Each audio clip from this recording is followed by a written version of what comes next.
నమస్కారం. ఓం నమ శివాయ.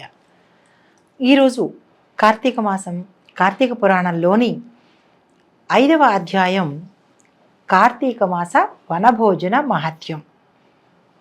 అయితే వశిష్ఠ మహర్షి జనక మహారాజుతో చెప్పుకొస్తున్నాడు. ఏమని అంటే, జనక మహారాజా, కార్తీక మాసంలో ఏవేవి ఆచరించాలి, ఏవేవి చెయ్యాలి, ఎలా స్నానం చేయాలి, దీపమహిమ ఏమిటి, ఇలాగా అన్నీ చెప్పుకొచ్చేటప్పటికీ జనక మహారాజుకి మరి ఒక సందేహం కలిగింది. వశిష్ఠ మహర్షి, మీరు చాలా విషయాలు చెప్తూ వచ్చారు, నేను చాలా విషయాలు వింటూ వచ్చాను. అయితే ఈ రోజు అంటే ఈ కార్తీక మాసంలో ఇంకా ఏవేవి చేస్తే మనిషి మంచి పుణ్యాన్ని సంతరించుకుంటాడు, పుణ్యలోకాలకి వెడతాడు, ఇంకా ఇంకా చెప్పండి కార్తీక మాస వ్రతం గురించి అని అడుగుతున్నప్పుడు వశిష్ఠ మహర్షి ఏం చెప్పారంటే, ఈ కార్తీక మాసంలో శివాలయంలో కానీ విష్ణువాలయంలో కానీ యథావిధిగా పూజలు జపాలు అవి చేస్తాం కదా. ప్రత్యేకించి విష్ణువాలయంలో భగవద్గీత పారాయణ చేసిన వారికి సాక్షాత్తు విష్ణుమూర్తి వైకుంఠానికి చేరే అవకాశం ఉంది. అందులోనూ 10-11 అధ్యాయాలు మాత్రం తప్పనిసరిగా పారాయణ చెయ్యాలి అని వశిష్ఠ మహర్షి జనక మహారాజుకి చెప్పారు. అయితే దానివల్ల ఎటువంటి ఫలితం వస్తుంది అని జనక మహారాజు అడిగేటప్పటికీ, ఆ 10-11 అధ్యాయాలు భగవద్గీతలో పారాయణ చేయడం వల్ల సాక్షాత్తు వైకుంఠానికి క్షేత్రపాలకులుగా నియామకం పొందడానికి అర్హత పొందుతారు.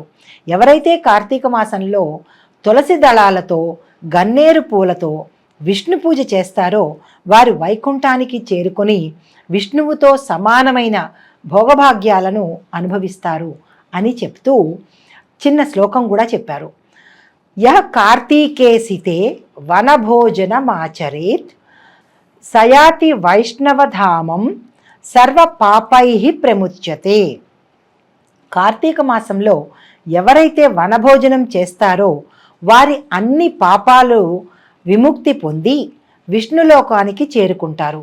జపం, హోమం, పూజ, బ్రాహ్మణ భోజనం, తర్పణాలు చేసిన ఫలితంతో పాటు నీచులతో సహవాసము, నీచులతో సంభాషించిన పాపం కూడా తొలగిపోతుందంట.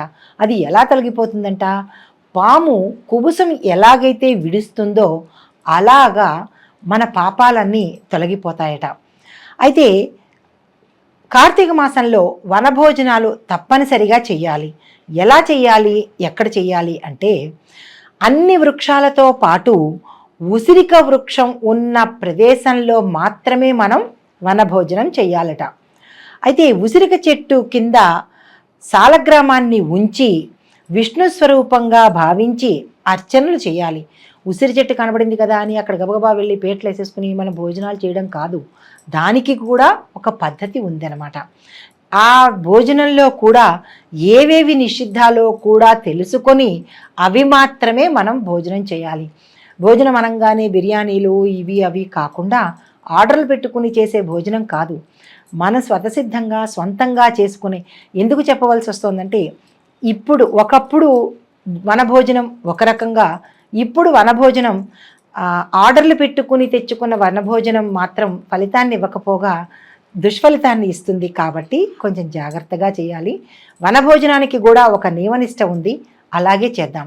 ఉసిరి చెట్టు కింద సాలగ్రామాన్ని పెట్టి విష్ణువు అర్చన చేసి బ్రాహ్మణులను పిలిచి వారికి కూడా అన్ని విధములైన మర్యాదలు చేసి ఉసిరిక చెట్టు కిందే భోజనం చేసి దక్షిణ తాంబూలాలతో ఆ బ్రాహ్మణుణ్ణి సత్కరిస్తే మనం అనుకున్నది స్వామివారి సెలవిచ్చిన పుణ్యం వస్తుందన్నమాట.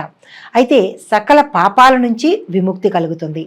జనక మహారాజా కార్తీక మాస వ్రతాన్ని వినడంతోనే పాపాల నుంచి విముక్తి చెందిన ఒక చిన్న కథ, దేవదత్తుడి కథను నీకు వివరిస్తాను, సావధానంగా విను అని మహర్షి మొదలుపెట్టారు. పూర్వం కావేరీ నదీ తీరంలో చిన్న గ్రామంలో దేవశర్మ అనే బ్రాహ్మణుడు ఉండేవాడు.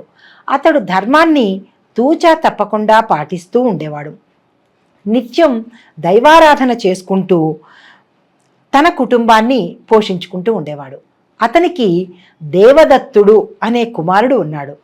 తల్లిదండ్రుల గారాబం వల్ల చెడు స్నేహాలతో అంటే అన్ని రకాల దురలవాట్లతో ఆ పిల్లవాడు ఇరుగు పొరుగు వారిని బాధిస్తూ వారి చేత నానా మాటలు అనిపించుకుంటూ అతను చేసే అల్లరి ఇది అది అని చెప్పడానికి లేకుండా సప్త వ్యసనాలతో ఇష్టానుసారంగా తిరుగుతూ ఉండేవాడు. ఎలాగైనా తన కుమారుణ్ణి మంచి మార్గంలో పెట్టాలని ప్రయత్నం చేశాడు. అయినప్పటికీ తన కుమారుడు మంచి మార్గంలోకి రాకపోగా తండ్రిని ఎదిరిస్తూ ఉండేవాడు.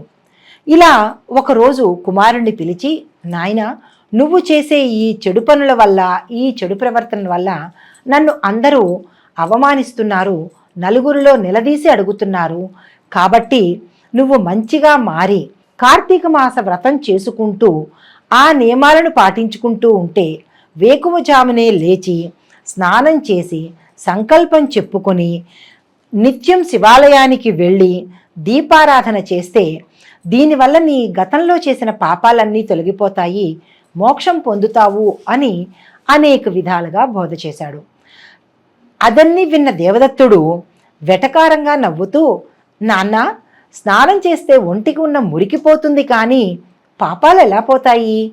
పూజలు చేయగానే భగవంతుడు కనిపించేస్తాడా? దేవాలయాల్లో దీపం వెలిగిస్తే పుణ్యం ఎలా వస్తుంది? ఆ దీపాలే కనుక ఇంట్లో వెలిగిస్తే వెలుగు వస్తుంది కదా అంటూ తండ్రిని ఎగతాళి చేసుకుంటూ వెటకారంగా సమాధానాలు చెప్పాడు. కుమారుడి సమాధానాలు విన్న దేవశర్మ కార్తీక మాస వ్రతమహత్యాన్ని తోలనాడినందుకు మరింతగా మండిపడ్డాడు. మండిపడి అరణ్యంలో ఎలుక రూపంతో సంచరించు అంటూ కుమారుడికి శాపమిచ్చాడు. దీంతో దేవదత్తుడికి జ్ఞానం వచ్చి, నాన్నగారు, నా తప్పుని మన్నించండి, తరుణోపాయం సూచించండి అని తండ్రి పాదాల మీద పడి శరణు వేడుకున్నాడు. అజ్ఞానంతో దైవంతో సమానమైన మిమ్మల్ని ఎంతో దూషించాను, నా పాపానికి ప్రాయశ్చిత్తాన్ని చెప్పండి అంటూ తండ్రిని పలు విధాల ప్రాధేయపడ్డాడు. అప్పుడు తండ్రి చాలా సంతోషించి శాపం తొలగే మార్గాన్ని కుమారుడికి సూచించాడు.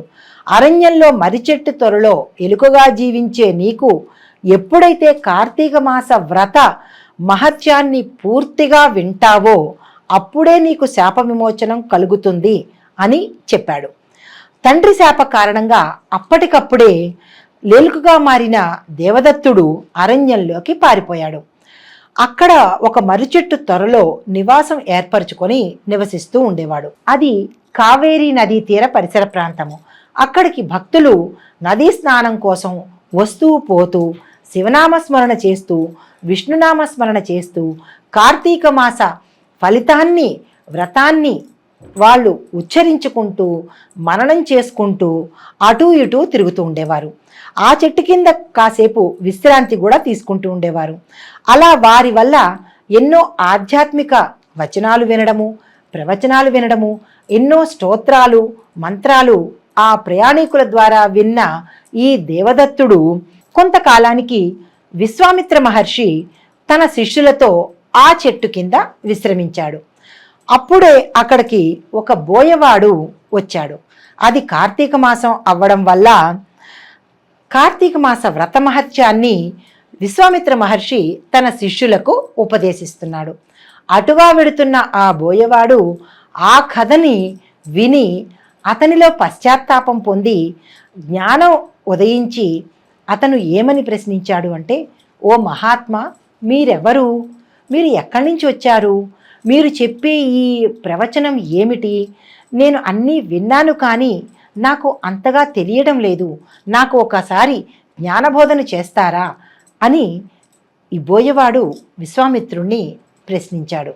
అప్పుడు విశ్వామిత్రుడు మహర్షి ఏమన్నాడంటే, నాయనా, నువ్వు కూడా మాతో పాటు ఇక్కడే కూర్చుని మేము చెప్పే ఈ కార్తీక మాస వ్రత నియమాలను, నిష్టలను, ఏమేమి చేస్తామో వ్రత కథలను విన్నావంటే నీకు పూర్వజన్మ జ్ఞానం కలిగి ఈ జన్మలో చేసిన పాపాలను నువ్వు పోగొట్టుకుంటావు. కాబట్టి మాతో పాటే ఇక్కడ కూర్చో అని విశ్వామిత్ర మహర్షి బోయవాడితో చెప్పాడు. ఆ బోయవాడు కూడా విశ్వామిత్రునితో పాటు వారి శిష్య బృందంతో పాటు కూర్చుని విశ్వామిత్రుడు చెప్పిన కార్తీక మాస వ్రత మహత్యాన్ని వింటున్నాడు. త్వరలోంచి ఈ కథని విన్న ఆ దేవదత్తుడు, ఎలుక రూపంలో ఉన్న ఆ దేవదత్తుడు కూడా ఈ కథను విన్నాడు. అయితే విన్న వెంటనే అతనికి బ్రాహ్మణ రూపం వచ్చింది.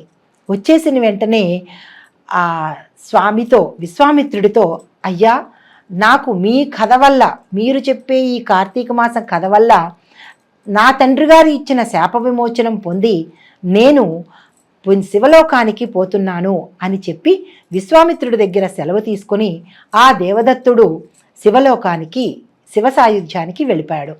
అయితే బోయవాడు కూడా క్రమం తప్పకుండా కార్తీక వ్రతం చేస్తూ అతను మరణించిన తర్వాత ఉత్తమ లోకాలకు చేరుకున్నాడు.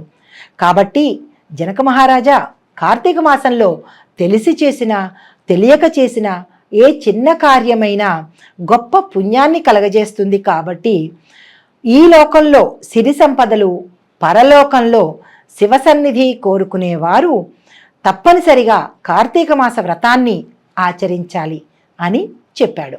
ఇప్పుడు ఈరోజు 5వ రోజు మనం ఏవేవి నిషిద్ధాలు, ఏవేవి చెయ్యాలి, ఏవి చెయ్యకూడదు, ఏ దేవుణ్ణి పూజించాలి, ఏ మంత్రం చెప్పాలి, దానివల్ల మనకు వచ్చేదేమిటి చూద్దాం. కార్తీక మాసం 5వ రోజు అనగా పంచమి రోజు నిషిద్ధములైనవి పులుపుతో కూడిన వంటకాలు, నైవేద్యాలు.